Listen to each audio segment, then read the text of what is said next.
Boya kotala Pelo potiviye meme libin ambiance Boya kotala monde boya kotala Pelo potiviye meme libin onde magam. Merci beaucoup na balandi nyonso bozola na biso na ebike bozola na biso na esengo bozomi bongo partout en Afrique bozola na biso et surtout libanda ya mboka Pelo Pro TV baka maele na nima yataka papa na Christopher bakisela ka bango bébé Bonel ezoka musa biso bandeko ndenge bozola na biso bongo tozomi bongo précisément na commune ya Mongafula kaka ndenge bozola na biso bongo ba accident elandani ya blakité baka maele na nima yataka bobo fu papa na Christopher bakisela ka bango bébé Bonel tozalaki bongo na commune ya Mongafula botala ba accident oyo ekamusi biso camion misatu moko euta kotoyo toyebite na nzela oyo ya route nationale ya Congo central ba accident oyo elandani bebo Pelo Pro TV pesa biso ba image oyo ekosala biso bien na bandeko bazola na biso libanda ya mboka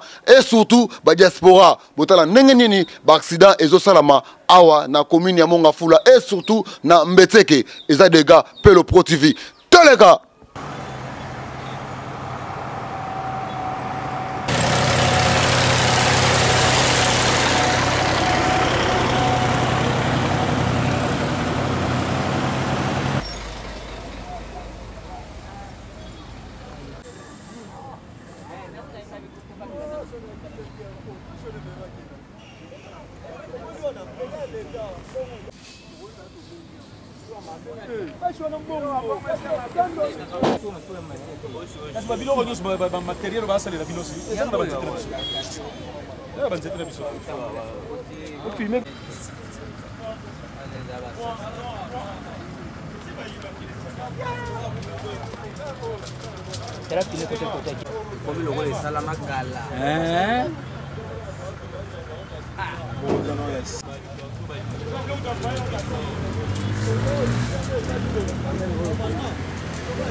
Bandeko balanda biso bangi bayeba atoza pepi nini elekia wana komuna Mongafula nini elekia ezalaki vers ba 4 heures remorque oyo bane okuta camion oyo ya makala ekotei na nzela ya Congo central nde remorque oyo chauffeur ibanga bane kolala donc bane kolala sa kutia pungu wana ayo kwese kumingana na bani na ye bato bakufi te bato bakufi te bazuka ba shock.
Bote papa. Bandeko bola na biso bangi bayeba atoza. Atona Mbeteke foot.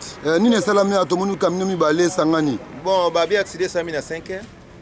Mais tu peut-être nini causé ce accident mais to sengi pendant l'état a so dodan. Parce que lobby kana 12 heures sur salama na 12 heures na grand car sur na voiture donc ba mort ezalaki. Donc tu sais peut-être marque nzele comme et puis ba remorque ba comme na vitesse moko net kutu ba ça rallye. Donc ba c'est soit dodan pour permettre biso bana ba ta comme na rentrer. Bana ba no kasa bien. Donc, ça toi aider biso pena pour bâtir ce dodan. Pour ça ne va pas, ça ne va pas. Merci. OK. Yakolo bezani ni yo vive événement. Vraiment, biso ça na kata muto pa oyo. Bandaki ko via à partir à 5h juste. Bon, chauffeur, biso to komaki wa chauffeur a uti kuna. Mais chauffeur wa biso amona ke no, chauffeur wa zo kita, amona ke asaki mabe akimisi. Okima kimie, mala moko ya landi ale ayi ko zo ko ta ka ko chéri. Ya ngwa bo monike o nyoso déjà isalemi. Parce que qui m'a était dans le combien? en tout cas, Message nous en a on peut ça ba konzi ba. Mais kasi message to pesa bino moko bozo mona bakara ngo ya minene soki to bino ba tene boko yeba. Bisote. Hein? Pour bakara minene so bozo tiango nzela moko na ba o ne ça n'est pas si. Bon taki wa pango po se retrouver. Tukuti kota kimpemba. Tukuti kota kimpemba tozo matati ya ngwane to yoko koma. Ils ont des gars. Ils ont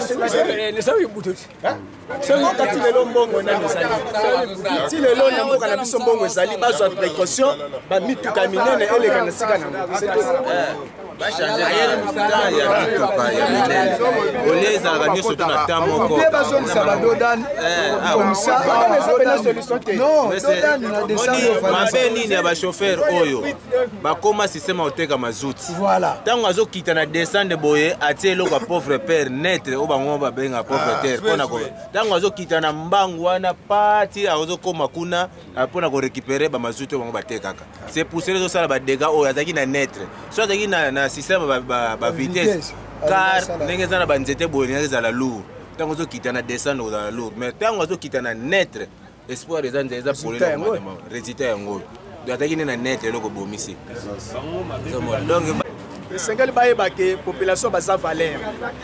Donc bakoye ko sala te baza batika neti biso na situation ya boye.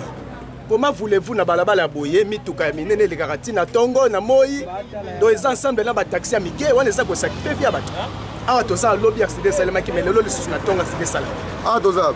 Doza na besek. Ouais, merci. Awa to za na besek donc lobby soki au boss informé awa se produit ça qui accident mort. Mais le susu awa na tongo 5h accident ngo. Les des gars balandi appelle au Pro TV.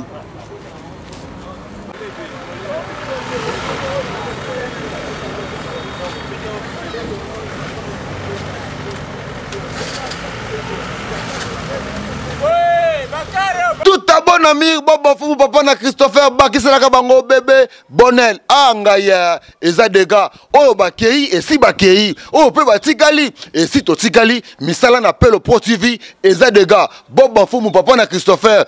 Tala ndenge nini accident oyo elekeli biso ekamusi biso bakonzi ya mboka tozo senga bongo na commune ya Monga Fula bomeka nanu côté la biso badodan ekozala bien na pesi bongo ba salutation na ngai ekomela bino nyos tu bozu opportunité occasion malamu ya kolanda biso et surtout libanda ya mboka nde makambu Pelo Pro TV eza des gars baka mail na nima ya ntaka tout à bon amir telega Pelo Pro TV, mais libine ambiance, boya kotale monde, boya kotale, Pelo Pro TV, mais libine onde makambwe, Pelo Pro TV naleli.